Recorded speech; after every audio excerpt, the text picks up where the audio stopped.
এইদিকে ইমাম হাসান ঘুমিয়ে আছে, জাইনাব ঘুমিয়ে আছে। আর নবীর দুশ্মন ওই কলসি খানা দেখে নিল। যেমনই কলসি খানা দেখে নিয়েছেন মা, ওই হীরার গোড়া কেমন করে কলসির মধ্যে দেবেন বন্ধুরা। নবীর দুশমন ভাবছে যদি আমি গিরাগুলা খুলে দিই তবে হয়তো জেনে যেতে পারে, গিরা খোলা যাবে না, তবে পানির মধ্যে কেমন করে বিষটা দেব। মনের একটা প্রশ্ন জাগলো, যে গামছাতে যে কাপড়ে ওই কলসির মুখটা বাঁধা ছিল, ওই বিষখানা নিয়ে ওই বাবা কাপড়ের ওপরে ঘুষতে আরম্ভ করেছে। যেমনই ঘুষেছেন মা, টুকরো টুকরো ধুলো ধুলো হয়ে ওই বিষখানা যেন পানিতে মিশে গেল। গিরা খুলতে হইল না, যেমনই পানিতে মিশে গেছে ওই নবীর দুশমন পানিতে বিষটা দিয়ে যেমনই বের হতে যাবে, দুটা পায়ে একটু টাচ হয়ে গেল আর ইমাম হাসানের ঘুমটা ভেঙে গেল। যেমনই ঘুমটা ভেঙে গেল, ইমাম হাসান কাঁদছে আর বলছেন, বহিন জাইনাব রে, তাড়াতাড়ি করে উঠে যাও বহিন। জাইনাব চট করে উঠে গেল। হুজুর ব্যাপার কি, আপনি কেন কাঁদছেন, কি এমন হলো বলুন। ইমাম হাসান বলছে, বহিন আমি আজকে একটা স্বপ্ন দেখলাম, যেই স্বপ্ন দেখে আমার ঘুমটা ভেঙে গেল। উপস্থিত মাননীয় সভাপতি, যোগ্যবিজ্ঞ ওলামা ইকরাম, তলবা ইজাম, বয়োজ্যেষ্ঠ বাবাজিরা, ভাইরা, পর্দা নসিবের মা ও বোনেরা, সকলকে আমার আন্তরিক শুভেচ্ছা ও সালাম জানাই। আসসালামু আলাইকুম ওয়া রাহমাতুল্লাহি ওয়া বারাকাতুহু। ওয়া আলাইকুম আসসালাম ওয়া রাহমাতুল্লাহি ওয়া বারাকাতুহু। হালকা ইকো দাও, টোটালি কমিয়ে দিছো। আলহামদুলিল্লাহ আলহামদুলিল্লাহ নাহমাদুহু ওয়া নাস্তাঈনুহু ওয়া নাস্তাগফিরুহু ওয়া নু'মিনু বিহি ওয়া নাতাওয়াক্কালু আলাইহি ওয়া নাউযু বিল্লাহি মিন শুরুরি আনফুসিনা ওয়া মিন সাইয়্যাতি আমালিনা। من يهده الله فلا مضل له ومن يضلله فلا هادي له ونشهد أن لا إله إلا الله وحده لا شريك له ونشهد أن محمدا عبده ورسوله. أما بعد فأعوذ بالله من الشيطان الرجيم. بسم الله الرحمن الرحيم.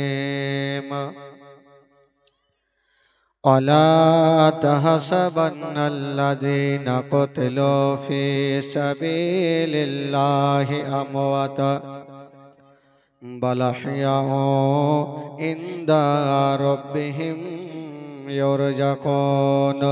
صدق الله العظيم. إن الله وملائكته يصلون على النبي يا أيها الذين آمنوا صلوا عليه وسلموا تسليما. اللهم صل على سيدنا مولانا محمد وعلى آل سيدنا وعلى آل سيدنا مولانا محمد. যাওরে দোল দোল কয়রে খবর আমার হালিয়া জানোয়ার কান্দে না। যাও রে দল দল দিও রে খবর আমার মা জননী আর কান্দে না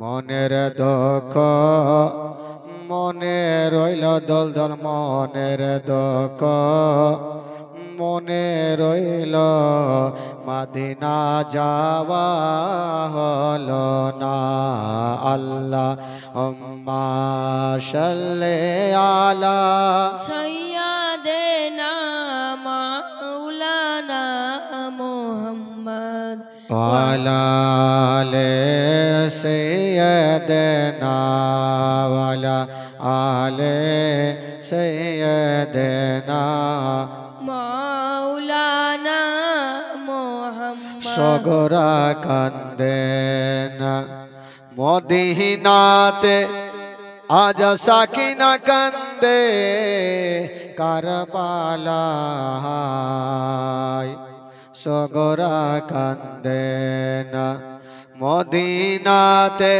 আজ সাকিনা কান্দে কারবালায় জয়নাল আবেদিন বন্দি রইলেন জয়নাল আবেদিন বন্দি রইলেন এ যে দের ওই জেলখানায় আল্লাহ উম্মা সাল্লি আলা সৈয়দেনা মাওলানা মুহাম্মদ ওয়ালা আলে সাইয়্যিদানা ওয়ালা আলে সাইয়্যিদানা মাওলানা মুহাম্মদ দরদ পড় ও মুমিন নবের দরদ পড় না দরদ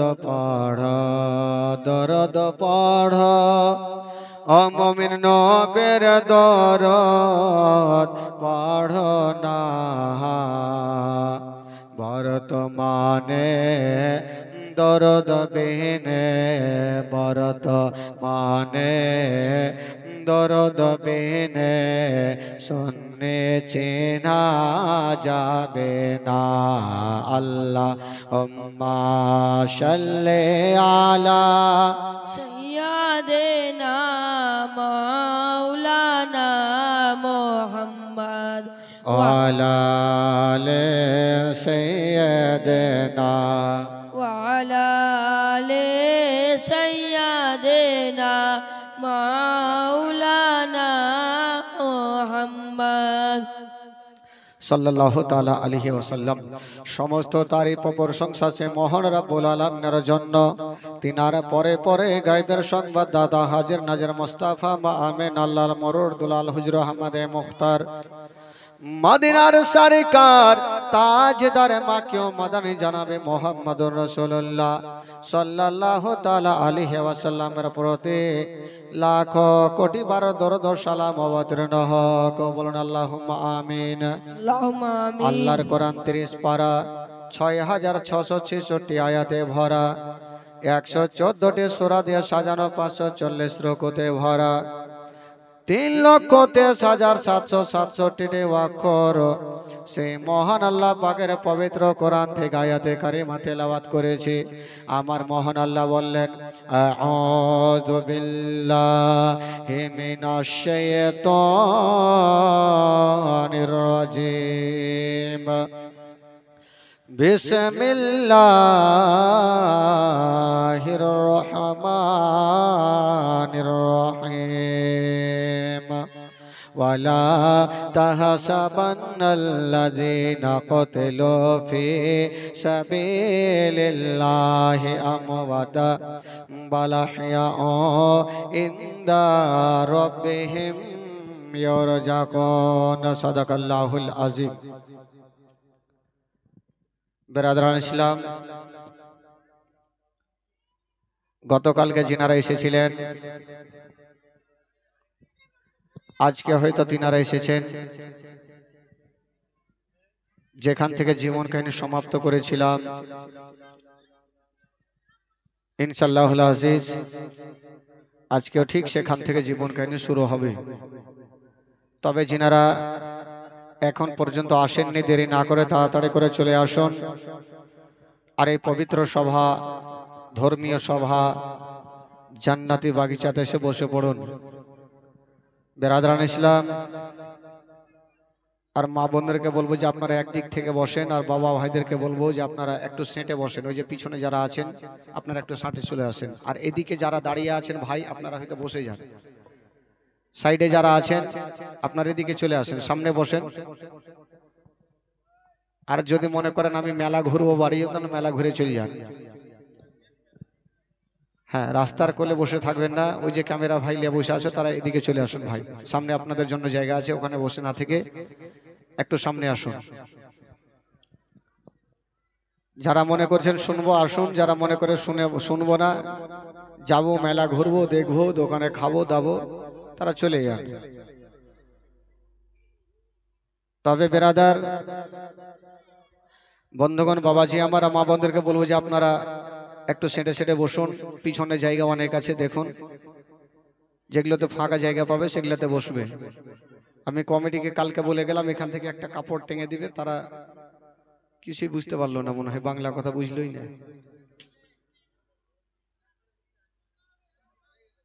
हाँ,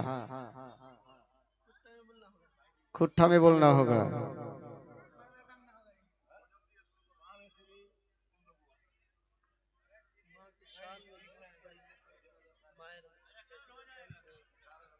কালকে করতে হবে না, 5 দিন পরে করতে হবে, সব থেকে সুবিধা হবে।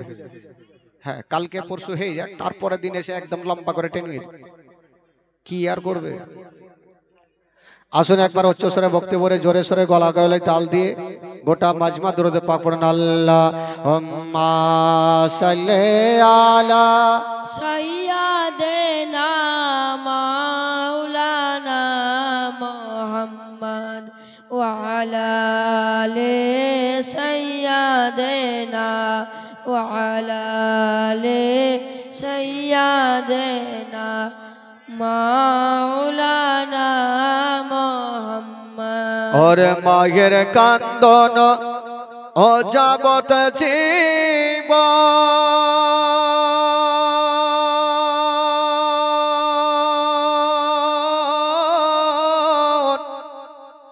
और 2-4 मास बनेर कांदन रे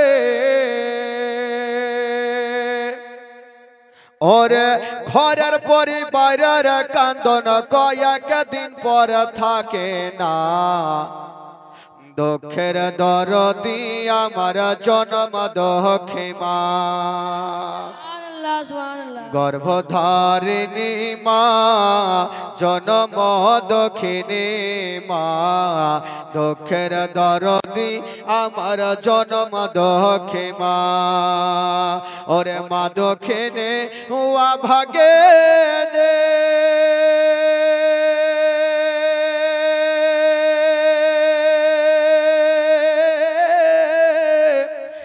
সন্তানের নয়ন মনি গো ওরে মায়ের চরণে মিলে বেহেশতের ঠিকানা সে মায়ের মনে কেহ দুঃখ দিও না গর্ভধারিণী মা জন্ম দক্ষিণী মা সে মায়ের মনে কেহ কষ্ট দিও না গর্ভধারিণী মা জন্ম দক্ষিণী মা সে মায়ের মনে কেহ কষ্ট দিও না জোরে বলুন সুবহানাল্লাহ সুবহানাল্লাহ সুবহানাল্লাহ 10 মাস 10 দিন মায়ের গর্ভে দিছে ঠাই আর রক্ত মাংস খাইয়া মায়ের ভবে আইলাম ভাই ভূমিষ্ঠ হইয়া আমি উঠিলাম কান্দিয়া আর শান্ত করিল মায়ের বুকের দুগ্ধ দিয়া আর 10 মাস 10 দিন মায়ের গর্ভে দিছে ঠাই আর রক্ত মাংস খাইয়া মায়ের ভবে আইলাম ভাই ভূমিষ্ঠ হইয়া আমি উঠিলাম কান্দিয়া আর শান্ত করিল মায়ের বুকের দুগ্ধ দিয়া আর মায়ের প্রসাবের কালে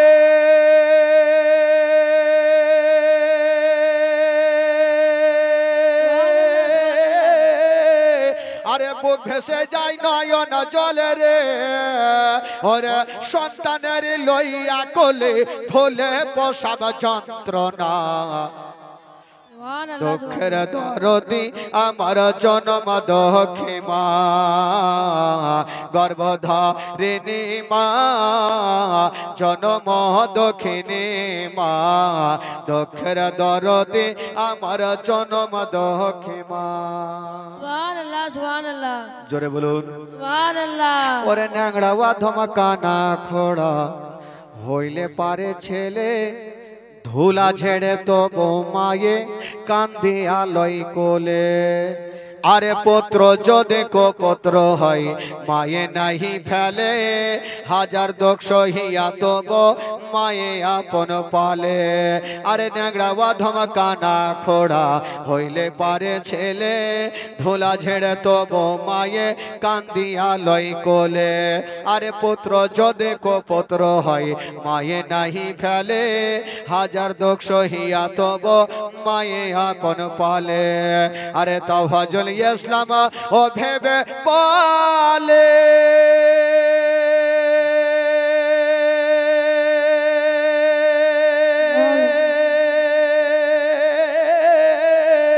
আরে জান্নাত মায়ের চরণ তলে রে ওরে ও তোরা দেখবি যদি হাদিস খোলে করেছে নবী ঘোষণা সুবহানাল্লাহ সুবহানাল্লাহ দুঃখের দরদি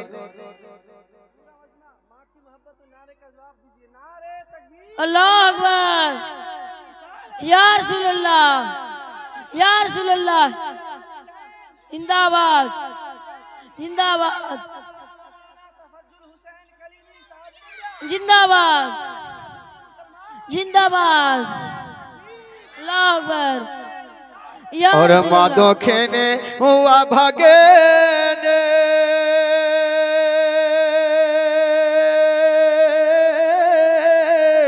अरे সন্তানের নয়ন মনি গো ওরে মায়ের চরণে মিলে বেহেশতের ঠিকানা সে মায়ের মনে কেহ দুঃখ দিও না গর্ভধারিণী মা জন্ম দক্ষিণী মা সে মায়ের মনে কেহ কষ্ট দিও না গর্ভধারিণী মা জন্ম দক্ষিণী মা সে মায়ের মনে কেহ কষ্ট দিও না আল্লাহ হুম্মা সাল্লি আলা सैयदना मौलाना मोहम्मद वअला आले सैयदना वअला आले सैयदना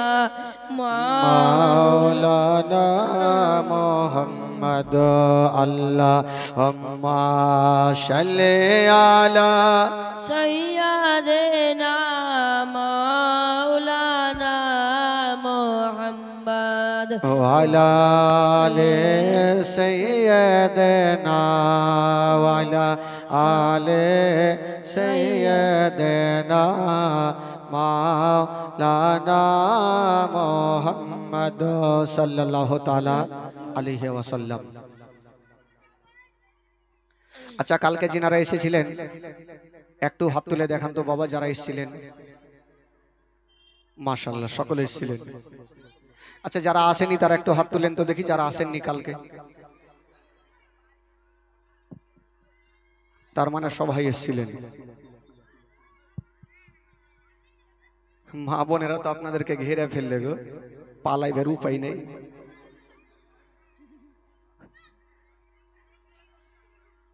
হ্যাঁ, পর্দা নিয়ে কি ঘেরবে, ওরাই ঘেরে ফেললো, মাথা খারাপ।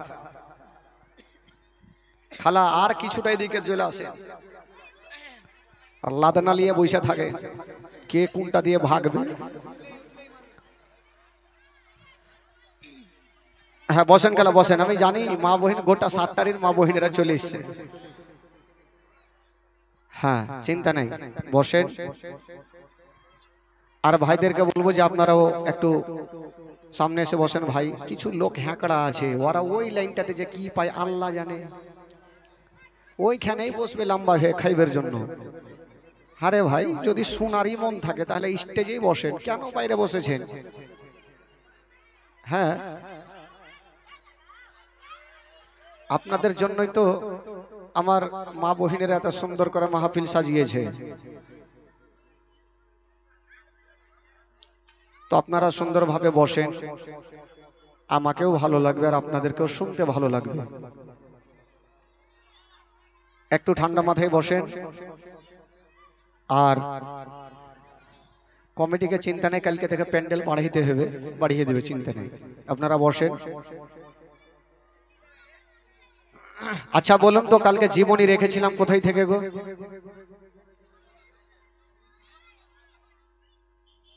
ও ভাই, ওই আপনারা কি হ্যাঁকড়া না কেমন? আপনাদের নিমন্ত্রণ দিতে হবে, এখানে এসে বসেন। যদি শোনার মন থাকে বসেন, না হলে ভাই ওইদিকে মেলা যান, কোনো অসুবিধা নেই, এখানে এসে বসেন। হ্যাঁ এখানে বসেন। আচ্ছা বলুন তো, জীবনী কালকে রেখেছিলাম কোথায় থেকে গো? হ্যাঁ আপনারা বলুন কোথায় থেকে?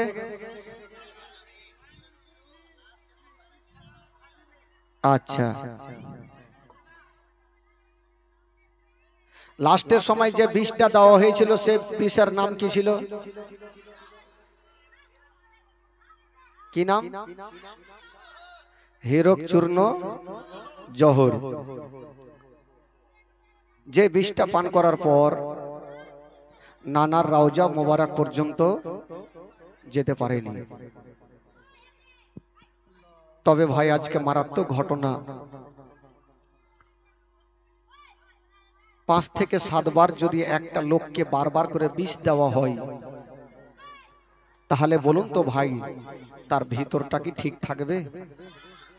কখনোই ঠিক থাকবে না।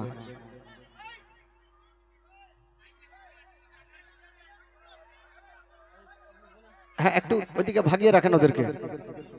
5 থেকে 7 বার যদি একটা লোককে বিষ দেওয়া হয়, তাহলে এমনিতে তার মনটা ভালো করবে না। প্রত্যেকবার বিষ দেয়, নানা রওজাতে যাই, বিষ খানা পানি হয়ে যায়। মাইমুনা বলতে লাগলো, গো মারওয়ান,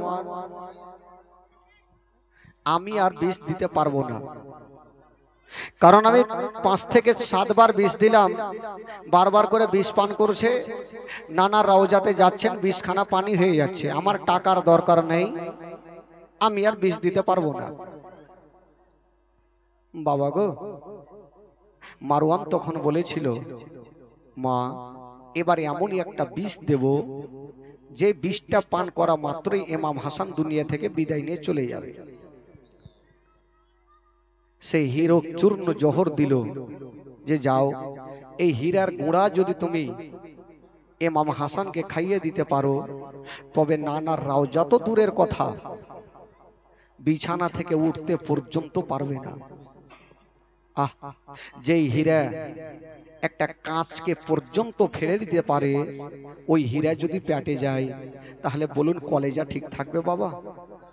কখনোই থাকবে না। তবে বন্ধুগণ, কেমন করে দিয়েছিল, কিভাবে দিয়েছিল বিষটা, মারাত্মক ঘটনা শুনুন। ধ্যান কেউ এদিক ওদিক রাখবেন না। কেউ কেউ বলেছে কালকে জীবনী শুনে নাকি কাউরি মন ভরছে না। যখন থেকে এসেছি তখন থেকে আলোচনা চলছে যে আজকে একটু বাড়িয়ে দিতে হবে। তো ভাই আমাদেরকে জান আছে, জান দেখতে হবে, তবুও কথা রাখা, একটু বাড়িয়ে দেবো, চিন্তা নাই। আপনারা বসুন, ঠান্ডা মাথায় বসুন। বেরাদার বন্ধুগণ, ইমাম হাসানের বিবি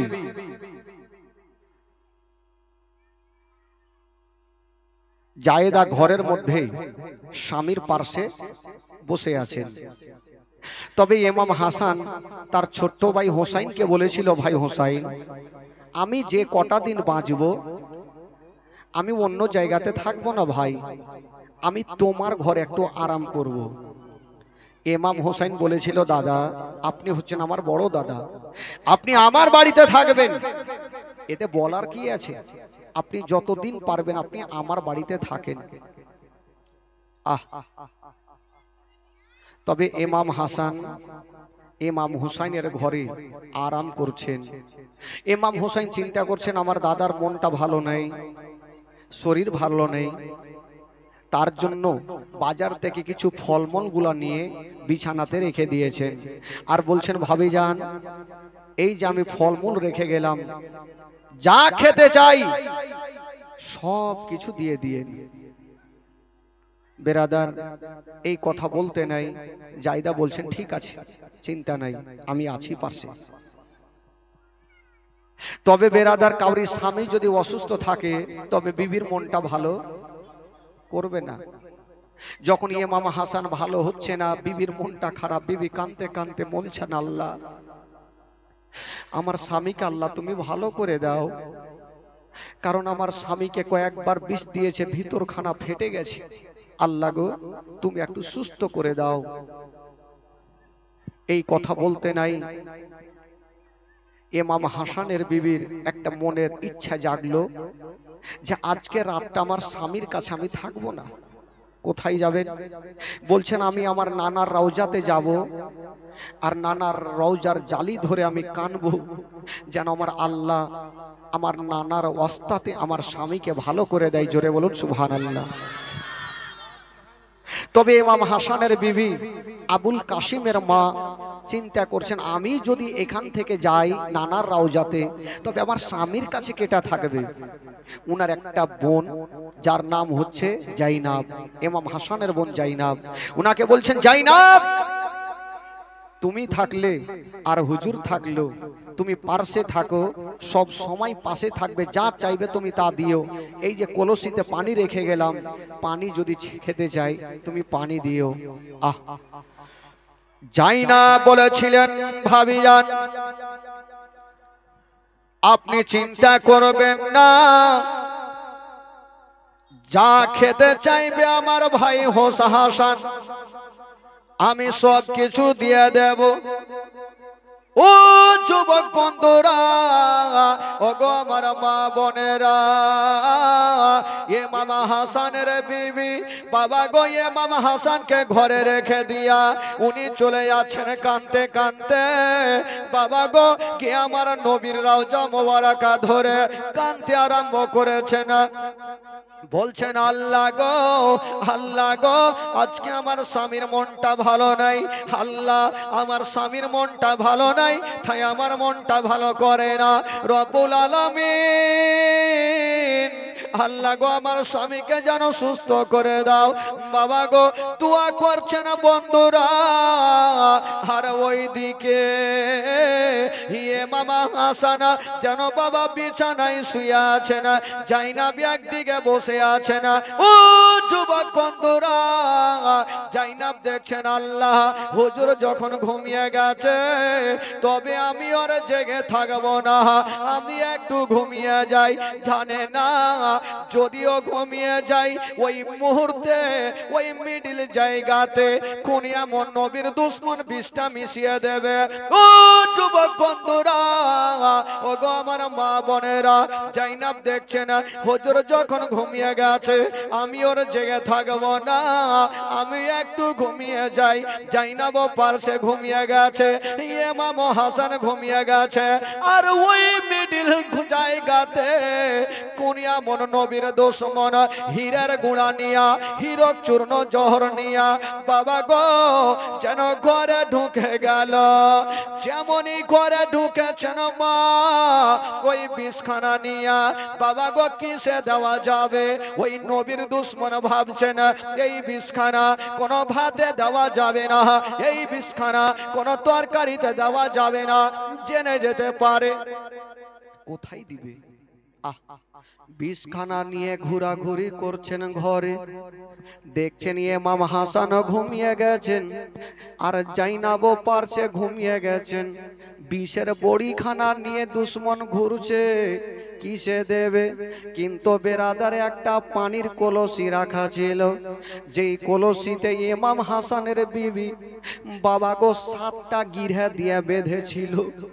যদি কোনো দুশ্মন এই গিরহাগুলা খুলে তবে হয়তো ধরা পড়ে যাবে। আর জাইনাবকে বলেছিল, জাইনাব রে যদি আমার স্বামী পানি চাই তুমি সেখান থেকে দিও।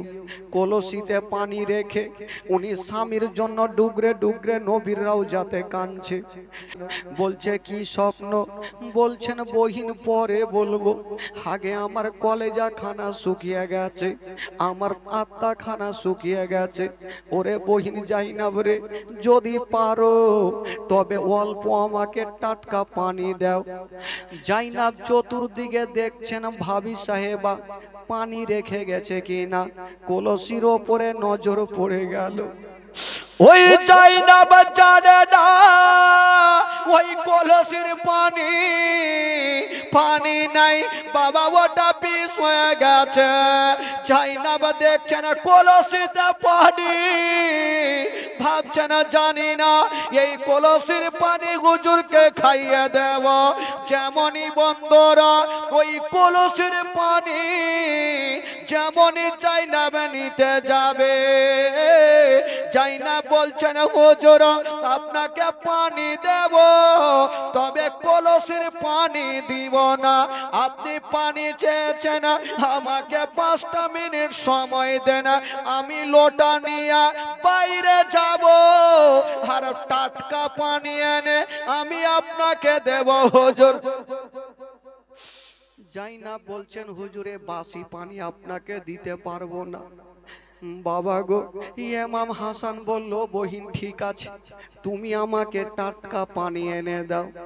ইমাম হাসান ছটপট করছে। এইদিকে জাইনাব লোটা নিয়ে বাবা পানি আনতে গেল, আর ওইদিকে যে আবুল কাসিম আর মা ইমাম হাসানের বিবি নবীর রওজাতে কাঁদতেছিল, উনি বাবা বাড়ি ঢুকে গেল। জাইনাব লোটা নিয়ে গেল আর বিবি সাহেবা এসে বাড়ি ঢুকলো।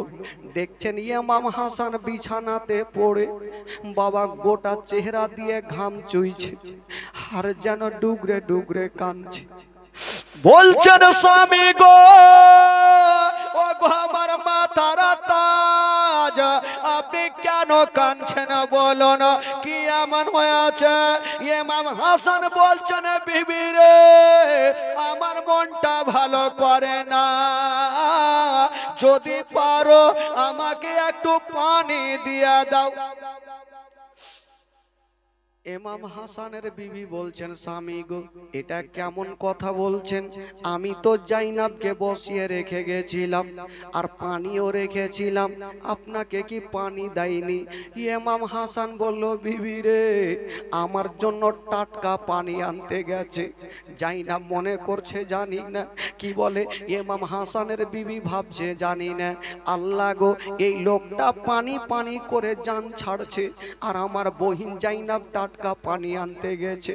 তবে হুজুর আপনাকে একটা কথা বলি, জাইনাব যতক্ষণ পর্যন্ত পানি নিয়ে আসেনি আপনাকে আমি অল্প পানি দিচ্ছি কলসি থেকে, আগে গলাটা ভিজিয়েলেন, যখন জাইনাব পানি আনবে তখন আসুধা করে পানি পান করবে। আবুল কাসিমের মা জানে না যে কলসির পানি পানি নেই, বাবা গো বিষ হয়ে গেছে। বাবা আবুল কাসিমের মা যেই কলসিটা রেখেছিল গিরহাগুলা বাবা খুলতে আরম্ভ করেছে। 7টা গিরহা দিয়েছিল বাবা, 7টা গিরহা আছে। বিবির মনে সন্দেহ হইল না এ কলসিতে কেউ কিছু খুলেনি। ওই বিবি সাহেবা বলছেন স্বামী গো, ওগো আমার মাথার তাজ, আপনাকে অল্প পানি ঢেলে দিচ্ছি, আপনি গলাটাকে ভিজিয়েলেন, আর জাইনাব যখন পানি আনবে তখন আপনি আসুদা করে পানি পান করবে। বিবি জানে না যে আমি পানির জায়গাতে স্বামীকে বিষ দিতেছি। বিবি জানে না বিষ দিতেছি। কলসির গিটটা খুলে দিয়ে বাবা অল্প গিলাসে পানি ঢেলে স্বামীকে দিচ্ছেন। স্বামী গো, এই পানিটা পান করুন, শুধু গলাটা ভিজান। ইমাম হাসান পানি খানা নিয়ে যেমনই বাবা মুখে দিয়েছে পেটে চলে গেছে। যেই রাস্তা দিয়ে গেছে গো, সেই রাস্তা পর্যন্ত গলে গেছে, জ্বলে গেছে। ইমাম হাসান দাঁড়িয়ে থাকলো না, মা বলে জমিনে পড়ে গেছে। বিবি সাহেবা বলছে স্বামী গো কি এমন হয়ে গেল? বলছে বিবি রে, মনে হয় এই কলসির পানি পানি নাই, এটা বিষ হয়ে গেছে। বিবি সাহেবা বলছে স্বামী গো, ওগো আমার মাথার তাজ, আমি জানি না কে এমন কাণ্ড করে দিয়েছে, কে এমন বিষ মিশিয়েছে।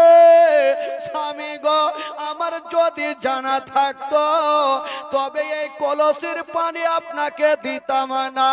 বাবা গো, ইমাম হাসান ওই পানি খানা খেয়ে যেন কাঁদতে আরম্ভ করেছে। একটা মুরগির গলা কাটলে যেমন ছটপট করে, ইমাম হাসান যেন মাটিতে গড় দিতেছে। ইমাম হাসান মাটিতে গড় দিচ্ছে। বিবি সাহেবা দেরি করে না, কাঁদতে কাঁদতে স্বামীকে বুকে লাগিয়েছে। স্বামী গো, আমি জানি না কে এমন বিষ মিশিয়েছে। স্বামী স্ত্রীতে কথা চলছে, আর জাইনাব টাটকা পানি নিয়ে যেন ঘরে ঢুকে গেল। এসে বলছেন ভাবি সাহেবা কি হয়েছে বলো? হুজুর কেন ছটপট করে কাঁদছে? বলতে লাগলো জাইনাব রে, তুমিও ঘুমিয়েছিলে আর হুজুর ঘুমিয়েছিল। এই কলসিতে কে এমন বিষ মিশিয়ে দিয়েছে, আমি অল্প পানি হুজুরকে খাইয়ে দিয়েছি। চাইনা মাথায় হাত দিয়েছেন আল্লাহ, জানি না হুজুর যখন ঘুমিয়েছিল আমি একটু ঘুমিয়ে গেছিলাম, তার মধ্যেখানে কে এমন বিষ মিশিয়ে দিয়েছে আমিও জানি না। বাবা গো, এই দিকে জাইনাব কান্দে, আর একদিকে যেন ওই বিবি আবুল কাসিমের মা কান্দে, আর ইমাম হাসান যেন মাটিতে গড়াগড়ি দিচ্ছে। ইমাম হাসান গড়াগড়ি দিচ্ছে, মনে হচ্ছে বমি বমি ভাব লাগছে। জাইনাব মনে করছেন আল্লাহ, হুজুরকে আমি বমি মাটিতে করতে দিব না। ঘরে দৌড়িয়ে গেল আর একখানা থালা এনে ইমাম হাসানের সামনে রাখলো। হুজুর, আপনি মাটিতে বমি করবেন না, আপনি থালাতে বমি করুন। ইমাম হাসান বমি করছে, কিন্তু ভাত বেরিয়ে আসে না, শুধু মুখ থেকে পানি বের হচ্ছে। জাইনাব মনে করছেন আল্লাহ, আমি একবার দেখি হুজুর বমি করে, কিন্তু কেন ভাত আসে না, খাবার আসে না। লক্ষ্য করে দেখছেন থালার দিকে, ওই থালাতে ভাত নেই, খাবার নেই।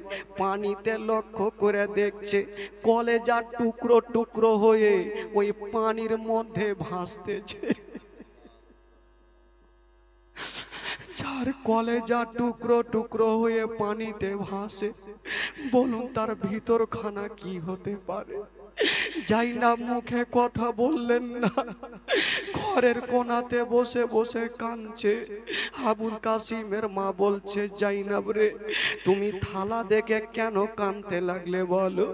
বলছেন, ভাবি সাহেবা একবার তুমিও দেখো, তুমিও দিল থামতে পারবে না।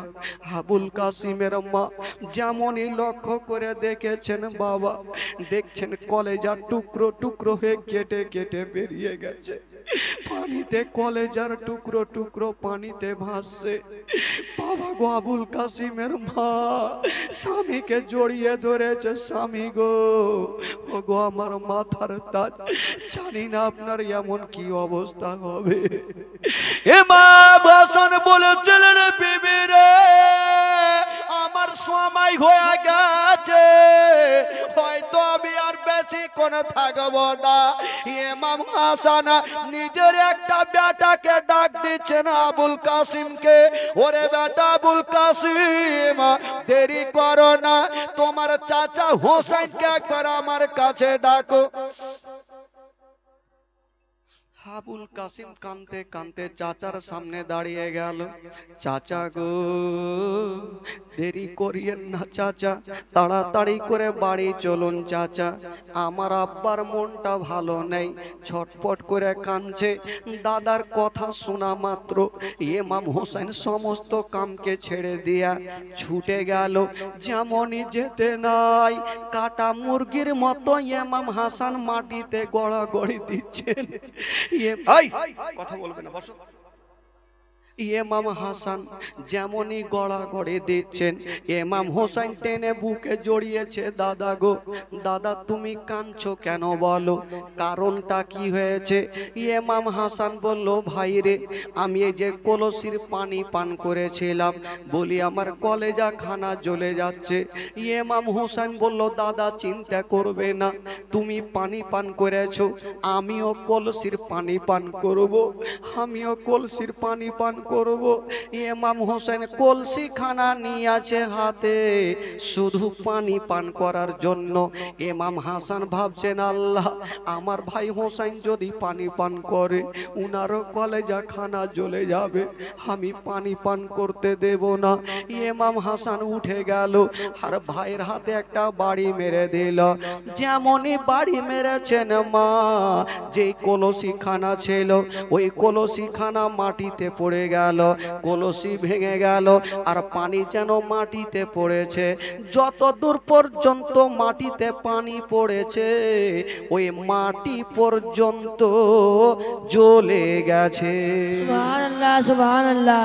মাটি পর্যন্ত জ্বলে গেছে। বাবা গো, যেই বিষে মাটি পর্যন্ত জ্বালিয়ে দেয়, বলুন সেই বিষ যদি পেটে যায় তাহলে কি অবস্থা হয়? ইমাম হোসেন বলছে, দাদা একবার বলে দাও দাদা এ বিষ কেটা দিয়েছে। ইমাম হাসান বলল, ভাই রে আমি নাম বলবো না, আমি পিছন থেকে দেখেছি, আমি আইডিয়া করে না তার নাম বলতে যাব না, তবে ভাই রে যে বিষটা আমাকে দিয়েছে আমি আল্লাহকে সঁপে দিয়েছি, আল্লাহ তার বিচার করবে। বাবা গো, সেদিন ইমাম হাসান কাউরি নাম পর্যন্ত বলেনি। ইমাম হাসান ভাবছেন, আমি যদি নামখানা বলে দিই আর ইমাম হাসান আমার ভাই হোসেন তাকে জিন্দা রাখবে না, আর সে যদি না হয় তাহলে তার পাপের ভাগ আমি হব। না না, আমি বলবো না। বলছে, ভাই হোসেন রে আমাকে যে বেশ দিয়েছে আমি তাকে পিছন থেকে দেখেছি, আমি তার নাম আইডিয়াতে বলবো না, তবে ভাই রে আমাকে যে বিষ দিয়েছে আমি আল্লাহকে সঁপে দিলাম, আল্লাহ তার বিচার করবে। কথা চলছে, ইমাম হাসান যেন মাটিতে গোড় দিতে লাগলো। ইমাম হোসেন বলেছিলেন, দাদা গো, ও গো দাদা আপনার অবস্থা কেমন লাগছে বলুন। ইমাম হাসান বলেছিলেন, বাইরে মনে হচ্ছে আমার কলেজা খানা জ্বলে যাচ্ছে, আমি দাঁড়াতে পারি না। ওরে যুবকেরা, ও গো মা বোনেরা, শুনুন জীবনী, বাবা কলেজা খানা ফেটে যাবে। একদিকে আবুল কাসিম কান্দে, একদিকে জাইনাব কান্দে, একদিকে উম্মে কুলসুম কান্দে। একদিকে যেন আবুল কাসিমের মা কান্দে, সবাই চারে চার হয়ে কান্দে। ইমাম হাসান বলেছিল তোমরা আর চোখের পানি ফেলিও না, তোমরা কান্দিও না। তবে ভাই হোসেন রে, আচ্ছা বলো আমার শরীরটা দেখে কেমন মনে হচ্ছে? ভাই আমার দিকে তাকিয়ে দেখো, আমার শরীরটা কেমন লাগছে। ইমাম হোসেন একবার গাছের দিকে দেখছেন, আর একবার দাদার চেহারার দিকে দেখছেন। বলছেন দাদা গো, গাছের পাতা যেমন সবুজ, আপনার চেহারা সবুজ হয়ে গেছে। ইমাম হাসান বলেছিল ভাই হোসেন তাহলে আমি আর বেশিক্ষণ বাঁচব না।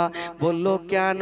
বলল ভাই হোসেন রে, আমার নানা বলেছিল যেদিন আমার বড় নাতিকে বিষ পান করাবে সেদিন আমার বড় নাতির সমস্ত চেহারা সবুজ হয়ে যাবে, সেদিন উনি দুনিয়াটা ছেড়ে বিদায় নেবে। ভাই হোসেন রে, আমার আর সময় নাই রে ভাই, আমাকে তোমরা খুশি মনে বিদায় দাও। ভাব কথা চলছে বাগো, আবুল কাসিম বাপের হাত কানা ধরেছে। আব্বা আব্বা গো, তুমি মরণের কথা বলিও না, কারণ যার বাবা নাই তারা দুনিয়াতে কিছুই নাই। আব্বা আপনি মরণের কথা বলিও না। ইমাম হাসান বলেছিল বেটা আবুল কাসিম রে, আমার সময় হয়ে গেছে বেটা, আমাকে দুনিয়াটা ছেড়ে যেতে হবে। তবে ওরে আবুল কাসিম, এই যে তোমার চাচা হোসেনের হাতে তোমার হাতখানা সঁপে দিলাম। বেটা আবুল কাসিম রে, তোমার চাচার পারমিশন ছাড়া তুমি কোনো কাজ করবে না। বাবা গো, একখানা তাবিজ দিয়ে গেল, বেটারে তাবিজখানা সুন্দর করে রেখে দিও, যেদিন তুমি বিপদে পড়বে এ তাবিজ খানা খুলে দেখবে। আবুল কাসিম বলেছিলেন আব্বা গো, আব্বা গো আপনি ধরার কথা বলিয়া না, বাপ বেটাতে কথা চলছে আর ইমাম হোসেন দাঁড়িয়ে দাঁড়িয়ে কাঁদছে। আবুল কাসিম বলছেন চাচা, চাচা গো আমার আব্বা এরকম কেন কথা বলছে চাচা? বলছে বেটা আবুল কাসিম তুমি সাইডে আসো, আমার দাদা হোসেনের হাসানের সঙ্গে আমি কথা বলবো। জিনারা হবে জান্নাতের নওজওয়ানদের সর্দার ইমাম হাসান হোসেন। আজকে ইমাম হাসান ছটপট করে করে কাঁদতে কাঁদতে ভাই হোসেনের হাত কানা ধরেছে। ও ভাই হোসেন, তোমাকে একটা আমি শেষের সময় কথা বলবো ভাই। বললো দাদা গো বলুন কি কথা? বলছে ভাই হোসেন রে, এই যে আমার আবুল কাসিম বেটাকে তোমাকে দিয়ে গেলাম, আমার বেটা আবুল কাসিমকে কোনোদিন কষ্ট দিও না, আমার বেটা আবুল কাসিমকে দুঃখ দিও না রে ভাই হোসেন। তবে বেটা আবুল কাসিমকে বলছে বেটা রে, যেদিন যুদ্ধ চলবে রে বেটা, সেই দিন তোমার চাচা হোসেনকে যেতে দিও না, তার আগে তুমি যুদ্ধের ময়দানে নেমে যেও। ওরে বেটা আবুল কাসিম রে, তোমার চাচা থাকলো আর তুমি থাকলে। ইমাম হাসান ভাই হোসেনের হাত কানা ধরে বলছে ভাই হোসেন রে, আমি তো দুনিয়াটা ছেড়ে চলে যাব। দুইখানা হাত ধরে ডুগরে ডুগরে কাঁদছে আর বলছে ভাই হোসেন রে, যদি আমি কোনোদিন কোনো অন্যায় করে থাকি ভাই, তবে আমাকে দাদা বলে ক্ষমা করে দিও। ইমাম হোসেন কাঁদতে কাঁদতে দাদার চোখের পানি খানা মুছে দিচ্ছেন। দাদা গো, আপনি এমন কোনো অন্যায় করেননি দাদা, কেন আপনি বলে লজ্জা দিচ্ছেন? ইমাম হাসানও কান্দে আর ইমাম হোসেনও ডুগরে ডুগরে কান্দে। একদিকে জাইনাব কান্দে, উম্মে কুলসুম কান্দে, হাসান বানু কান্দে, সাকিনা কান্দে, একদিকে জয়নাল আবেদিনও কান্দে, সুগরা খাতুন কান্দে, সবাই ডুগরে ডুগরে কান্দে। সবাই কাঁদতে লেগেছে। ইমাম হাসান বলল, ওরে আমার আহলিয়ারা, তোমরা চোখের পানি ফেলিও না, আল্লাহর কাছে দোয়া করো, আল্লাহ যা করে ভালো করে। কারণ আমার নানার কথা মিথ্যা হবে না। আমার নানা বলেছিল আমি বিষ পান করে শহীদ হব। আজকে আমি বিষ পান করেছি, আমি আর শহীদ হয়ে যাব। তবে ভাই হোসেন রে, যদি তুমি আমাকে বাঁচাতে চাও তবে আমাকে আমার নানারাও যাতে নিয়ে চলো। যেমন ইমাম হাসানকে ধরে দাঁড় করাচ্ছে, এত বিষ কলেজা খানা টুকরো টুকরো যার হয়ে গেছে, দাঁড়াবে কেমন করে? যার কলেজা টুকরো হয়ে গেছে, দাঁড়াবে কেমন করে বাবা? আবার যেন জমিনে পড়ে যাচ্ছে। ইমাম হাসান বলল, ভাই হোসেন রে, আমার আর নসিবে দুনিয়াটা নাই রে ভাই। গাছের পাতা সবুজ হয়ে গেছে, আমার চেহারাও সবুজ হয়ে গেছে ভাই। আমাকে তোমরা খুশি মনে বিদায় দাও। একবার ওপরে নজর করছেন আর নিচে নজর করে চোখটাকে বন্ধ করছে। সাকিনা দাঁড়িয়ে দাঁড়িয়ে দেখছেন, বেটা আবুল কাসিম দাঁড়িয়ে দাঁড়িয়ে দেখছেন, আমার বাপ কেন চোখটাকে বন্ধ করছে? যদি কোনো সন্তানের সামনে বাপের ইন্তিকাল হয়, মা বলুন ওই সন্তানের অবস্থা, ওই সন্তানের অবস্থা কি হবে? আবুল কাসিম দেখতে থাকলো, আর বাবা ইমাম হাসানের চোখটা বন্ধ হয়ে গেল। বাবা গো, শুধু একদিনের জন্য বন্ধ হলো না, সারা জীবনের মতো চোখটা বন্ধ হয়ে গেল। সকলে পড়ুন, ইন্না লিল্লাহি ওয়া ইন্না ইলাইহি রাজিউন। ইমাম হাসান দুনিয়াটা ছেড়ে চলে গেল। তবে বাবা গো, ইমাম হাসান রাদিয়াল্লাহু তাআলা আনহুকে এবার বাবা গো জান্নাতুল বাকিতে বাবা গো যেন দাফন করা হইল। যেমন দাফন করা হইল, ওরা যুবকেরা দাফন করে দেওয়ার পরে বাবা একটা কথা মনে রাখবেন, যদি একটা বাড়ি থেকে কাউরি ইন্তিকাল হয়ে যায়, বলুন তো ওই বাড়িতে 10 থেকে 15 দিন কোনো খুশি থাকে না, সবাই যারে যার হয়ে কান্দে। যদি কাউরি মা ইন্তিকাল হয় তবে বেটিরা ডুগরে ডুগরে কান্দে। যদি কাউরি বাবা ইন্তিকাল হয়, বেটা বেটিরা কান্দে। বাবা গো, কাউরি বেটা ইন্তিকাল হলে বাপ মা কান্দে, কোনো বাড়ি শান্তিতে থাকে না। ইমাম হাসান দুনিয়া থেকে যাওয়ার পরে বাবা ঘরের মধ্যে সবাই ডুগরে ডুগরে কাঁদছে, সবাই যারে যার হয়ে কাঁদছে। আবুল কাসিম ঘরের মধ্যে ঢুকে গেছে আর বলছেন, মা গো, মা গো, আমার আব্বা আমাকে ছেড়ে চলে গেল। মা, আমার আব্বা যদি থাকতো মা, তবে আমাকে বুকখানে নিয়ে একটু ঘুমাতো। দেখবেন ছোট ছোট বাচ্চাগুলাকে বাবা যখন ঘুমাবে তখন বেটাকে বুকে করে নিয়ে ঘুমাবে। ওরে যুবকেরা, বলুন আবুল কাসিমের দিলখানা কেমন করেছে, আবুল কাসিমের মনখানা কেমন করেছে? বলেছিলেন মা, বলেছিলেন বেটারে, আর তুমি চোখের পানি ফেলিও না, আমি সব সহ্য করিব, কিন্তু বেটা তোমার চোখের পানি সহ্য করব না। ইমাম হোসেন সবাইকে সান্ত্বনা দিয়া বাবা গো ঘরের মধ্যে রেখেছেন। তবে বাবা বিপদ আসতে নাই, বেরাদার বিপদ শুরু হয়ে গেল।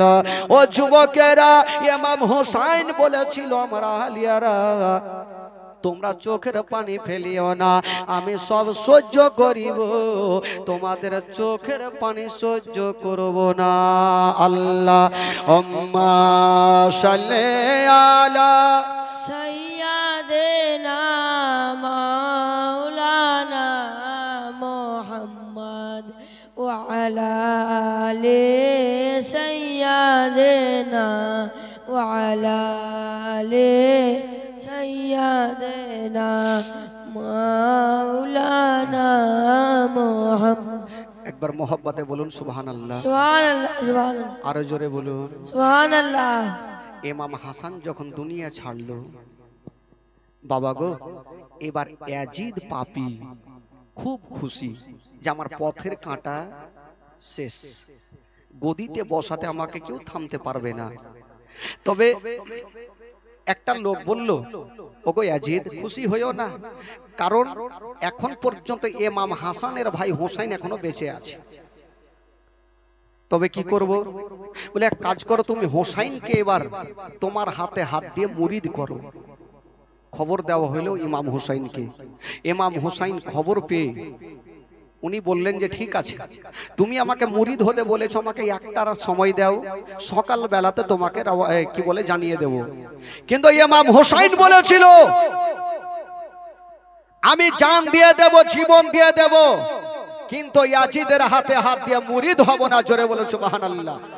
अरे गोलामाने मुस्तफा जान देने से नहीं डरते, सर कर जाए या रही जाए कोई परवाह नहीं करते। सुभान अल्लाह, सुभान अल्लाह। আমি জান দিয়ে দেব, জীবন দিয়ে দেব, কিন্তু ঈমান যেতে দিব না। ইমাম হোসাইন চিন্তা করছেন রাতের বেলাতে যদি আমি সকাল বেলায় ইয়াজিদকে বলি যে তোমার হাতে হাত দিয়ে মুরিদ হব না, তখন যুদ্ধ শুরু হবে। আর যুদ্ধ যখন হবে তখন ভালো লোক নামাজি কত কাটা পড়বে না। আর এক কথা, যদি যুদ্ধ করি আমার নানার রওজা ভেঙে দিতে পারে, আমি আর যুদ্ধ করব না। সকাল বেলাতে কি বলে আমি এখান থেকে চলে যাব মক্কা নগরে, না থাকবো না যুদ্ধ হবে। ইমাম হোসাইন আহলিয়াদেরকে রাত্রি বেলা ডেকেছেন আর বলছেন ওরে বেটা আবুল কাসিম, ওরে বেটা আলী আকবর, তাড়াতাড়ি করো রে বেটা, ও বেটা রে, যাও যাও একবার মদিনার মসজিদে আজান দিয়ে দাও বেটা। আর মদিনার মসজিদে কখনো আজান দিতে পারবে না। যাও বেটা আজান দিয়ে দাও শেষবারের মতো। এখানে একটা মারাত্মক ঘটনা আছে ভাই। ইমাম হাসান হোসেনের জীবনী এমনই একটা লাইন, যে জীবনী শুনে এমন কোন লোক নাই যে তার চোখের পানি পড়বে। বাবা গো, ইমাম হোসাইন সবাইকে বলছে আমার আহালিয়ারা আমি রাত্রে বেলা থাকবো, সকাল বেলাতে আমি এখান থেকে চলে যাব মক্কা নগর, তোমরা রেডি হয়ে যাও। বেটা আবুল কাসিম যাও একবার কুফা কি বলে এই মদিনার মসজিদে আজান দিয়ে দাও। বাবা গো ফজরের আজান দিচ্ছে না। আসসালা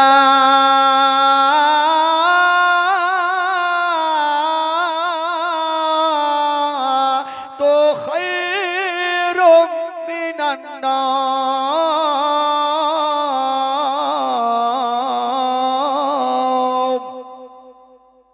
আজান দিচ্ছে। আজান দেওয়ার পরে শেষবারের মতো মদিনার মসজিদে নামাজ আদায় করছেন। ইমাম হোসেন বলেছিল ওরে আমার আহলিয়ারা দাঁড়াও, আমি একবার আমার নানার রওজা মোবারকটা জিয়ারত করে নি। ইমাম হোসেন কাঁদতে কাঁদতে নানার রওজাতে গিয়ে হাত রেখেছে। নানা গো, নানা গো, আমি আর এ মদিনাতে থাকতে পারবো না নানা। নানা গো, আমি আর মদিনায় থাকবো না। শেষবারের মতো নানা গো একবার জিয়ারত করতে আসলাম। নানা, নানা গো, আপনি এসেছিলেন মক্কা থেকে মদিনা, আর আমি যাচ্ছি নানা মদিনা থেকে মক্কা।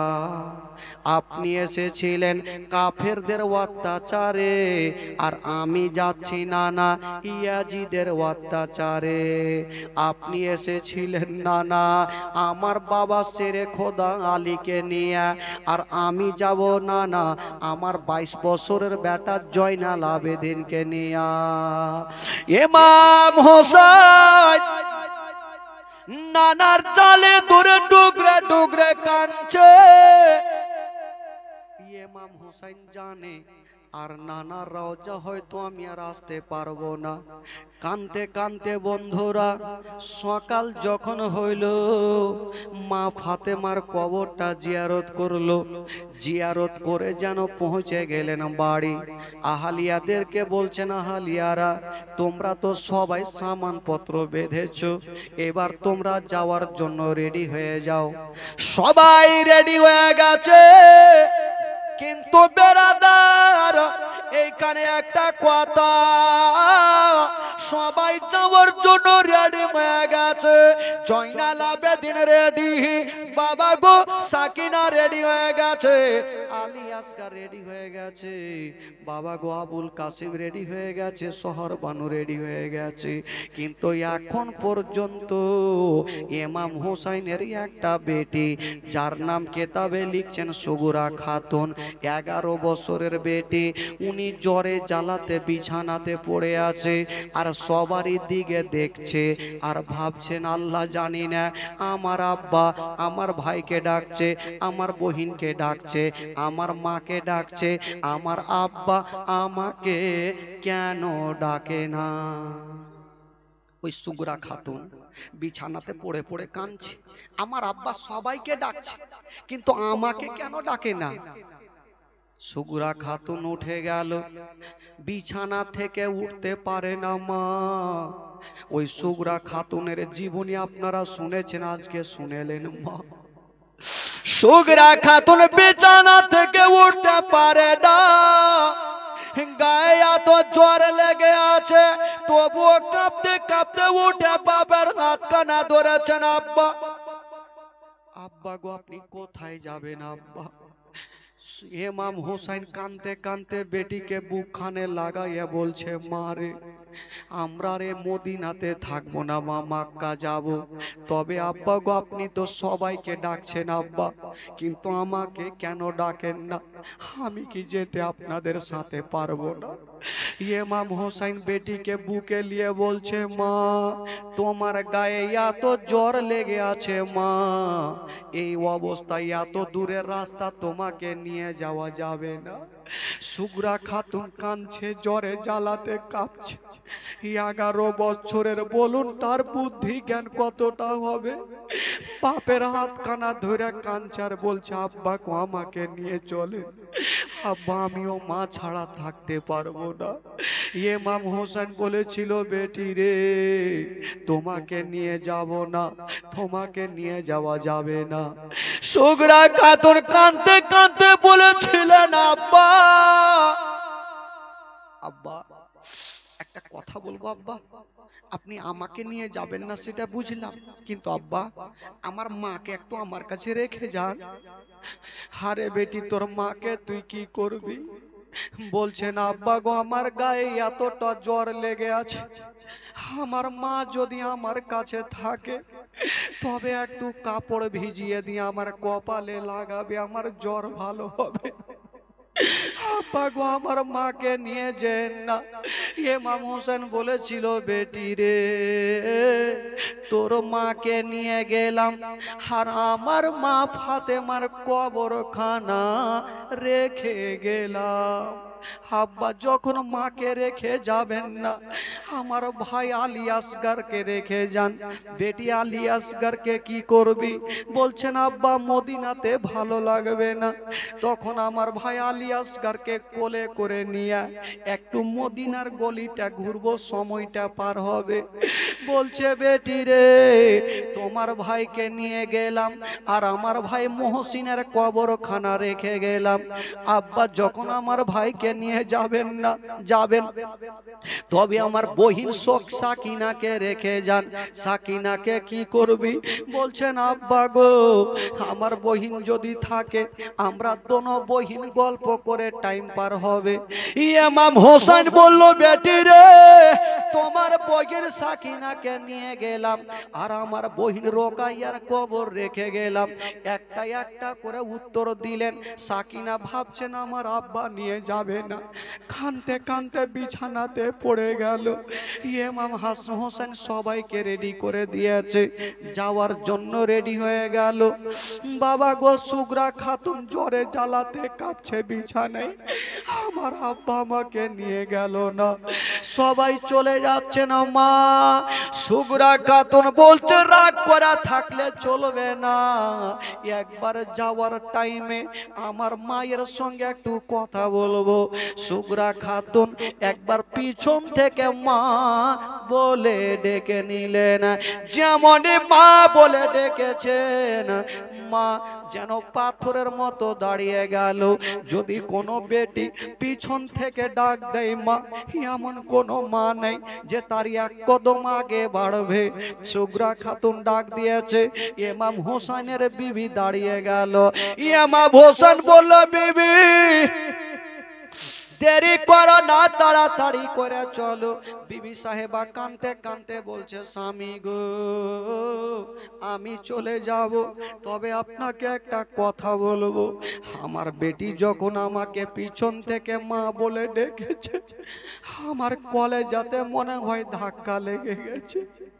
স্বামী গো আমাকে 5টা মিনিট সময় দেন, একবার যাব আমার বেটিকে বুকে সান্ত্বনা দিয়ে আসবো।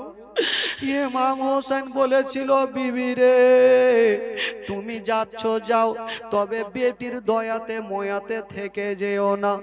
বিবি সাহেবা দৌড় দিয়ে গেল আর সাকিনাকে টেনে বুকখানে লাগালো। ওরে বেটি সুগরা খাতুন রে, তুমি কাঁদছো কেন বলো? সুগরা খাতুন বলেছিলেন, মা গো তুমি যখন যাচ্ছ মা আমাকেও সাথে করে নিয়ে চলেন মা, আমি থাকবো না, আমি মা ছাড়া থাকতে পারবো না। মা গো ওই মায়ের চোখ দিয়ে ঝরঝর করে পানি। বলুন একটা জ্বরের বেটিকে রেখে কোন মায়ের এক কদম আগে বাড়বে? কোন মা বাপের এক কদম আগে বাড়বে না। কিন্তু ইসলামকে বাঁচার জন্য ইমাম হোসেন বিবিকে ডাক দিচ্ছে, বিবি চলে আসো, বিবি চলে আসো। সুগরা খাতুন বলছেন, মা গো আমাকে নিয়ে চলেন মা, তুমি যদি না থাকো মা তবে কাপড় ভিজিয়ে কে আমার কপালে লাগাবে? বাবা গো আলী একবার চলে আসলো, বহিন সুগরা রে তুমি চিন্তা করো না বহিন, আমি কথা দিলাম কয়েক মাস পরে এসে আমি তোমাকে আবার মক্কাতে নিয়ে মক্কা নিয়ে যাব। সান্ত্বনা দিয়ে সুগরা খাতুনকে রেখে দিলেন বাবা। আর ওই 72 জন কাফেলা ওই বাবা গো মদিনাকে রেখে দিয়া সবাইকে সালাম করে দিয়া বাবা গো মক্কার রাস্তা ধরে ফেললেন। যেমন বন্ধুরা ওই মক্কা যাওয়া বাবা গো, যেমনই ইমাম হোসেন মক্কা নগর পৌঁছে গেল, ওই মক্কা নগরে আমার নবীর ভক্ত অনেকজন ছিল, এসে সবাই স্বাগতম জানালো। ইমাম হোসেনকে পেয়ে তারা অত্যন্ত খুশি হয়ে গেল। আরে যে গবে জান্নাতি নওজওয়ানদের সরদার ওই ইমাম হোসেনকে যদি কেউ রাজি করে নাই তবে জান্নাত গ্যারান্টি হবে। সুবহানাল্লাহ সুবহানাল্লাহ, আরো জোরে বলুন সুবহানাল্লাহ সুবহানাল্লাহ। বাবা গো ইমাম হোসেন 72 জন কাফেলাকে নিয়ে কোথায় গেল? জোরে বলুন কোথায় গেল? মক্কা নগর। এই যে মক্কা নগর পৌঁছে গেল, এই খবরটা কুফা শহরে পৌঁছে গেল।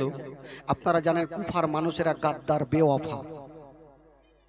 ওই কুফার মানুষেরা আলোচনা করছে, হ্যাঁ গো আমরা শুনেছি ইমাম হোসেন আজকে মক্কাতে এসেছে, যদি ইমাম হোসেন আমাদের কুফাতে আসতো তবে আমাদের নসিবটা চমকে যেত। কুফার মানুষেরা দেখুন গাদ্দার কি অফা বেওফা, তারা কি বলছে। এক কাজ করো তাহলে চিঠি লেখো। ইমাম হোসেনকে এখান করে 150 খানা চিঠি লিখেছেন। কখানা? জোরে বলুন কয়খানা? এই জন্য তো কবি লিখেছেন বাবা, 150 খানা চিঠি দিয়া কোফায় ডাকে ধোকা দিয়া, 150 খানা চিঠি দিয়া কোফা ডাকে ধোকা দিয়া। আবার তারা এসেছে শহীদ করে এ তো এজিদের কোচরণ। ইমাম হোসেন শহীদ হলো নানার উম্মতের কারণ। ইমাম হোসেন শহীদ হলো নানার উম্মতের কারণ। 150 খানা চিঠি দিয়া কোফা ডাকে ধোকা দিয়া 150 খানা চিঠি দিয়া কুফা ডাকে ধোকা দিয়া আবার তারা এসেছে শহীদ করে তো এজিদের কোচরণ ইমাম হোসেন শহীদ হলো নানার উম্মতের কারণ ইমাম হোসেন শহীদ হলো নানার উম্মতের কারণ। সুবহানাল্লাহ সুবহানাল্লাহ। একবার গোটা মাজমা হাত তুলে বলুন তো সুবহানাল্লাহ। সুবহানাল্লাহ। যারা নবীকে ভালোবাসে একটু হাত তুলে বলুন ইয়া রাসূলুল্লাহ। ইয়া রাসূলুল্লাহ। আপনাদের ঘুম লাগছে নাকি? ঘুম লাগছে? চোখটা বাড়কা বাড়কা করে রাখেন, ছোট করিয়েন না ভাই, কারণ আজকে আগে বলেছি আজকে চলবে, কতক্ষণ শুনবেন শুনেন, দেখি যা হবে দেখা যাবে। মনে হলে কালকে আসবো না, কি আছে আসতে হবে, না হলে মাজবো না। তবে ভাই বন্ধুগণ, ইমাম হুসাইন কত লোকজনকে নিয়ে মক্কা পৌঁছেছেন ভাই? জোরে বলুন কতজন? 72 জনকে নিয়ে। আর ওই কুফার মানুষেরা ইমাম হোসেনকে কয়খানা চিঠি লিখলেন? 150 খানা। মুখস্থ করলেন জীবনী, সামনে বছর বক্তাকে ডাকার দরকার নেই, আপনারা উঠে যেন জীবনী করতে পারে এমন মুখস্থ করলেন। আর আমার বাদিয়া ভাষা ভাই, এমন কোন লোক নেই যে আমার কথা বুঝতে পারবে না, একটা একটা করে অক্ষর বুঝে নিবে ভাই। কাজে আজকে থেকে জীবনী করে না, প্রায় 13-14 বছর থেকে একই লাইনে, এমন কোনো পশ্চিমবঙ্গের কোনা নেই আমার যাওয়া নেই। তবে ভাই বন্ধুগণ, এবার দিয়ে 7টারির মাটিতে আমার 3বার আসা হয়ে গেল, একটা ঝাইটন টোলা, একটা নিচ্চা টোলা, এবার এসে উচ্চা টোলাতে। তো আরো যে কত টোলা আছে আল্লাহই জানে, টোলার শেষ নাই। তবে বেরাদার, 150 খানা যখন চিঠি ইমাম হোসেন পেলেন, ইমাম হোসেন চিঠিখানা পড়ছেন আর পকেটে জমা রাখছেন, চিঠিগুলো ফেলেন না। তো ইমাম হোসেন চিঠি লিখেছেন কি জানেন? চিঠিতে লিখেছেন, ওগো মা ফাতেমার বেটা হোসাইন, আমরা শুনেছি আপনি মক্কাতে এসে গেছেন। হুজুর, আপনি আর মক্কাতে থাকবেন না, আপনি যত তাড়াতাড়ি পারবেন আমাকে কুফাতে চলে আসেন, তাহলে আপনার হাতে হাত দিয়ে আমরা মুরিদ হব। দুষ্ট লোকের মিষ্টি কথা। দেখেন বাবা, ভাগ্যের চাকা কোন দিকে ঘুরছে, জীবনী একই বলে। মন দেন, ইমাম হোসেন দেখছেন যে আমাকে তারা এত ভালোবাসে, এখন করে করে 150 খানা চিঠি লিখেছেন, না আমাকে ভালোবাসে, আমাকে যেতেই হবে। ইমাম হোসেন যাওয়ার জন্য রেডি হচ্ছেন। বাবা আহালিয়ারা বলছেন, ওগো মা ফাতেমার বেটা হোসেন, আপনি কোথায় যাবেন হুজুর? বলল যে আমি যাব আমি ওই কুফা শহরে। আহালিয়ারা বলছেন, হুজুর ওই কুফা শহর আপনাকে যেতে দেব না। বলল কেন? বলে ওই কুফার মানুষেরা ভালো নাই, তারা হলো গাদ্দারা। বলছেন হুজুর আপনাকে যেতে দেব না, কারণ সকাল বেলাতে তাদের রং হয় আলাদা আর বিকাল বেলাতে তাদের রং হয় আলাদা, তারা গাদ্দার বেওয়াফা, আমি আপনাকে যেতে দিব না। ইমাম হোসেন বলল, শোনো ওই বাবা গো 150 খানা চিঠি নিয়ে আহলিয়াদের সামনে রেখে দিয়েছেন। ওরে আহলিয়ার, এবার বলো যারা আমাকে 150 খানা চিঠি দিয়েছে তাদের কাছে যাব কিনা? তারা বললেন, হুজুর আপনি যাবেন, আপনাকে বাধা দিব না, তবে হুজুর একটা কথা বলবো, আপনাকে ডেকেছে তো, আপনি আমাদের মধ্যে একজনকে কুফাতে পাঠিয়ে দেন, আগে দেখবে কুফার মানুষেরা ভালো আছে না গাদ্দার আছে। যদি ভালো থাকে আমাদের লোক আপনাকে চিঠি লিখবে, আপনি চলে যাবেন, বাধা দিব না। আর যদি ভালো না লাগে তাও চিঠি লিখবে, আপনি যাবেন না। তো ইমাম হোসেন বলল, আমি যাকে পাঠাবো তার কি হবে? সেও তো মারা যেতে পারে। লোকজন বলছেন, হুজুর আমাদের মধ্যে কেউ গিয়ে যদি শহীদ হয়ে যায় তবে দুনিয়া কাঁদবে না, আর আপনি গিয়ে যদি শহীদ হয়ে যান তবে দুনিয়ার চোখের পানি বন্ধ হবে না। সুবহানাল্লাহ সুবহানাল্লাহ। হুজুর আমাদের মধ্যে কেউ গিয়ে যদি শহীদ হয়ে যায় তবে দুনিয়া কাঁদবে না হুজুর, আর আপনি গিয়ে যদি শহীদ হয়ে যান তবে দুনিয়ার চোখের পানি পড়বে না। ইমাম হোসেন বলল, তাহলে কাকে পাঠাবো? কাকে পাঠাবো বলতে নাই, একজন দাঁড়িয়ে গেল, ইমাম হোসেনের চাচাতো ভাই, যার নাম কেতাবে লিখছেন ইমামে মুসলিম। ইমামে মুসলিম বলেছিলেন হুজুর আপনি চিন্তা করবেন না, আপনি আমাকে বিদায় দেন। ইমাম হোসেন বলল ভাই মুসলিম দেরি করো না, তাহলে তুমি যাবার জন্য রেডি হয়ে যাও। ইমামে মুসলিম বলছেন হুজুর আমি যাব, তবে হুজুর জানি না ঘুরে আসবো কি আসবো না, তবে যাওয়ার আগে হুজুর ফজরের নামাজটা আপনার পিছনে আদায় করে আমি চলে যাব। দেখেন ভাই ইমাম হোসেন যাওয়ার জন্য রেডি হচ্ছেন বাবা, যেমনই রেডি হচ্ছেন বন্ধুরা ইমামে মুসলিম যাওয়ার জন্য রেডি হয়ে গেছে বাবা ফজরের নামাজ পড়ে। কিন্তু কিতাবে লিখছেন ইমামে মুসলিমের দুটা বেটা, যার নাম হলো মোহাম্মদ আর ইব্রাহিম। কি নাম বললাম? জীবনীর মধ্যে আপনি দেখবেন এই দুটা বাচ্চার এত কষ্ট হয়েছিল ভাই। 3 দিনের 5 দিনের জীবনীতে মন খুলে বলা যায় না ভাই, মিনিমাম 7 দিন থেকে 9 দিন না হইলে বইলেও মন ভরবে না, আর আপনাদের শুইনাও মন ভরবে না। তবে ভাই এই যে দুই বাচ্চার কথাটা আপনাদেরকে বললাম, সুবহানাল্লাহ, তাদের জীবনটা কেমন পার হয়েছিল শুনেন, জীবনের মধ্যে বুঝতে পারবেন ভাই। তবে একটু আপনাদের মনটা চাঙ্গা করে দিই, কারণ মন যদি ঝান থাকে তাহলে জীবনী ভুল ভাল শুনবেন, যদি ঘুম লাগে জীবনী বুঝতে পারবেন না। মাওলানা বলবে সুদ খাওয়া হারাম, তো ভাববেন দুধ খাওয়া হারাম। হ্যাঁ, সকালে গরুকে বিক্রি করবেন, বক্তার গলা ধরবেন, কোনঠে লেখা আছে দুধ খাওয়া হারাম বলে দেন, ভাই দেখাইতে পারবো না। এই জন্য একটু মনটা খুলে শুনেন, কানটা খুলে শুনেন, যাতে বুঝতে পারেন। আর আমার স্টেজে এমন কোনো লোক নাই যে তাকে ঘুমাইতে দিব। চলুন একটু তাহলে একটু মনটা আপনাদের খুলে দিই, আমার সাথে সাথে একটু গোটা মাজমা জোরে সোরে পড়তে হবে ভাই, মন খুলে পড়ুন, উর্দু গজল সবাই বুঝতে পারবেন। একবার মোহাম্মদে বলুন সুবহানাল্লাহ, সুবহানাল্লাহ, সুবহানাল্লাহ, গোটা মাজমা বলুন সুবহানাল্লাহ। সুবহানাল্লাহ।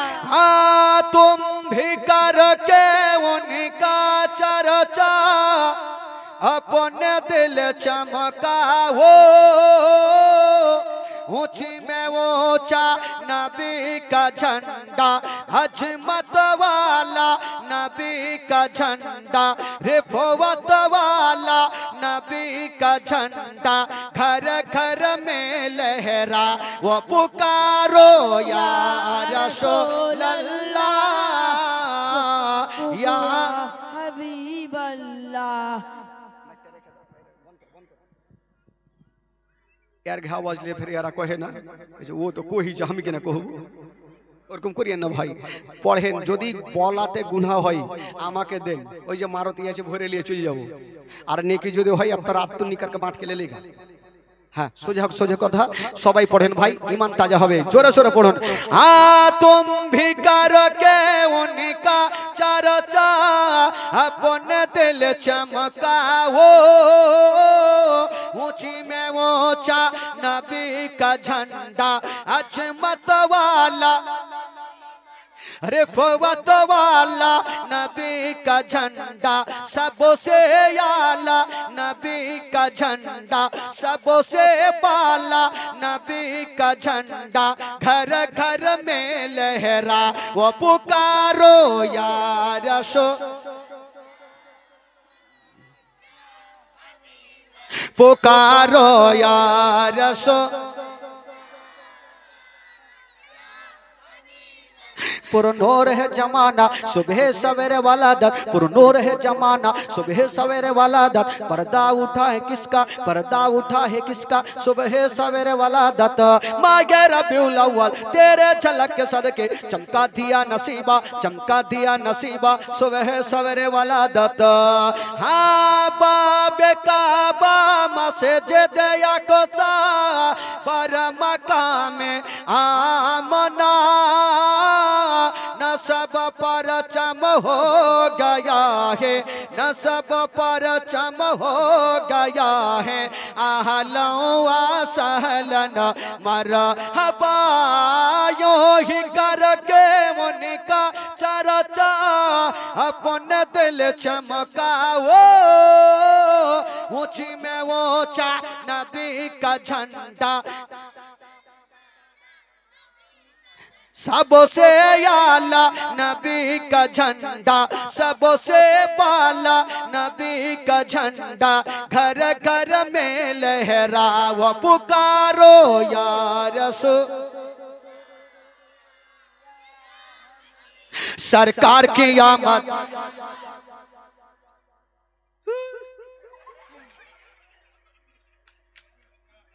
ইয়াতেই হইল বাদিয়ার সাথে টাক্কালি।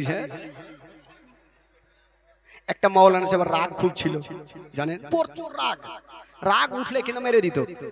ওই কিন্তু বক্তব্য দিচ্ছে ভাই নামাজ পড়ো নামাজ পড়ো, একটা লোক উঠে বলছে ওই মাওলানা সাহেব নামাজের কথা বলছেন, উজু করতে পারেন না ঠান্ডার দিন, বিনা উজুতে নামাজ হবে কি? মাওলানা সাহেবের রাগ উঠে গেছে, যা হয়ে যাবে যা, বিনা উজুতে নামাজ হয়ে যাবে। এই লোকটা বলছে বাপ রে আজকে মশলা একটা পেয়েছি। আচ্ছা বলুন তো ভাই বিনা উজুতে নামাজ হবে? হইবে? হইবে না। কিন্তু মাওলানা সাহেব ফের ডাকলো যে বাপরে ভুল ভাল মশলা ই ফের গোটা গ্রামকে রটিয়ে না দেয়। ওকে ডাকলে শোন বিনা উজুতে নামাজ হবে না, তবে তাইয়ামুম করতে হবে। যদি পানি ধরাতে অসুবিধা হয় তাইয়ামুম করতে হবে। তাইয়ামুম বুঝলেন তো? এই যে ঢাল নিয়ে মাটি নিয়ে, ঢাল বুঝলেন? ঢাল কাকে বলছে? কি বলছে ঢাল? কোনটাকে বলছে? ঢিলা ঢিলা, চাপ্পা ঢিলা। চাপ্পা ঢিলা লিয়ে তাইয়ামুম করে নামাজ পড়তে হবে। ই ভাবলো সারা জীবন ওয়াসুকের বাহান দিব, পানি ধরবো না, মশলা পেয়েছি। কিন্তু আসল কথা ওইটা যার অসুখ আছে সেই করবে। তো জায়গা আমি অসুখের বাহান দিব, বিনা উজুতে নামাজ পড়বো। গেল বউ বিবিকে বলছে রহিমের মা কি হলো আজকে কত সুন্দর করে ডাকছে রে, কি হলো? বলে বিবি এক কাজ করো তো, নতুন মশলা শিখে এসেছি, তুমি একটা সুন্দর ঢাল মানে ঢিলা নিয়ে আমার বিছানে রেখে দিও, সকাল বেলাতে সুন্দর করে তাইয়ামুম করে নামাজ পড়বো। বিবি গেছে মাঠে ঢাল খুঁজতে, পায়ে কাঁটা লেগেছে, রাগের মাথায় বলছে তারা তোর ঢাল দেখছি। বাড়ি গেল আর রান্না ঘরে ঢুকেছে আর রুটি পাকা খোলা নিয়ে স্বামীর বিছানে রেখেছে। আচ্ছা খোলা বুঝলেন তো? খোলা কি বলছে আপনাদের ভাষায়? ছাপড়ি, খাপড়ি, খাপড়ি বাপের কালে শুনিনি খাপড়ি। তো খাপড়ি সুন্দর করে উল্টা করে রেখে দিয়েছে। এবার এ মোটা বুদ্ধে শুইতে আছে। সকাল যখন হইল, ফজরের আজান হইল, ই ভাবলো দেখি বিবি কোনো ঢেল রেখেছে কিনা। এ করতে করতে করতে করতে করতে করতে খোলাতে হাত পড়ে গেছে খাপড়িতে। তো খাপড়ির পিছনে কালি লাগা থাকে তো একটু নরম থাকে। ও ভাবছে বিবির দিলে কত ময়া, এত সুন্দর ঢেল রেখেছে, লিছে আর লাগাইছে, লিছে আর লাগাইছে, লাগিয়ে লাগিয়ে কালুয়া ভূত হয়ে গেছে। আর ওই অবস্থায় নামাজ পড়তে গেছে। নামাজি গুলা ভাবছে ই কার হাড়ি চুরি করেছে, দু চার সাহার লাগিয়েছে। এই কার হাড়ি চুরি করেছো? ই ভাবছেন নতুন নামাজি হইলে হয়তো মাইর খাইতে হয়। বাড়ি গেল আর বিবি দু চার সাহার। বলে বিবি কেন মারছো তোমরা? বলে কার হাড়ি চুরি করেছো আইনাকে দেখো। যেমনই আইনাকে দেখছে হুলমানের মতো হয়ে গেছে।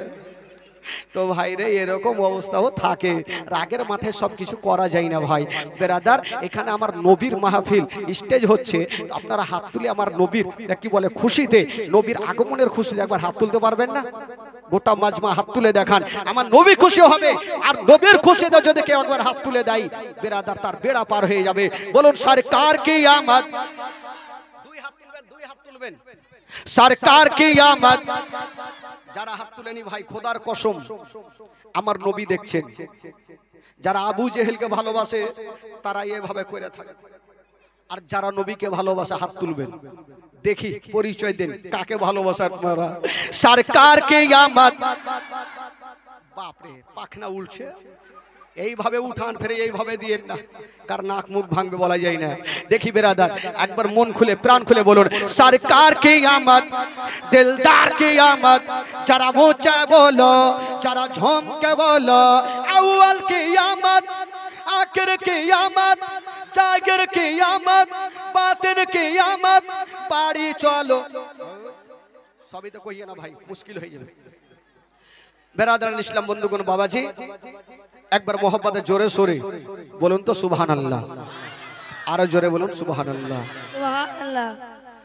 ইমাম হুসাইন বলেছিলেন, ওরা আমার হালিয়ারা, এবার ঘুমটা ভেঙে গেছে ভাই, একটু ঘুম না দিলে, ক্যাপসুল না দিলে ঘুম ভাঙবে না, এই জন্য একটু মোঝে মধ্যে দিতে হয়। এবার শুনুন জীবনী, একদম এক্সপ্রেসের মতন চলবে। ইমাম হুসাইন যাওয়ার জন্য রেডি হচ্ছেন বাবা, কি বলে ইমামে মুসলিম। তবে ইমামে মুসলিমের দুটা বেটা মোহাম্মদ আর ইব্রাহিম বাপের হাতখানা ধরেছেন, আব্বা আপনি সামানপত্র গোছাচ্ছেন, কোথায় যাবেন আব্বা? আমরা কয়দিন হলাম মদিনা থেকে মক্কা আসলাম আব্বা, আবার আপনি কোথায় যাওয়ার জন্য সামান গোছাচ্ছেন? এই যুবকেরা একটু দাঁড়ান ভাই, একটু শুনুন। ইমামে মুসলিম বলেছিল, বেটা রে, ওরে কলেজার পাড়া, আমি যাব বেটা ওই কুফা শহরে। দোনো বেটা বাপের হাতখানা ধরে বলছেন, আব্বা গো আপনি যখন কুফা শহরে যাবেন আব্বা, আমাদেরকেও সাথে করে নিয়ে চলেন আব্বা, আমরাও আপনার সঙ্গে যাব গো আব্বা। ইমামে মুসলিম বলেছিলেন, বেটা রে, জানি না কুফার মানুষেরা কেমন, বেটা তোমাদের আমি নিয়ে গিয়ে বিপদে পড়ব না। ওরে লাডলা দুলারা, তোমরা যেও না, আমি যাব ওই কুফা শহরে।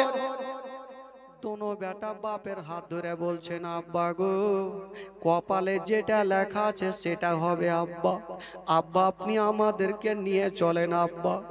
ইমাম মুসলিম বলেছিলেন, বেটা তোমরা যতই বলো না কেন আমি তোমাদের নিয়ে যাব না বেটা।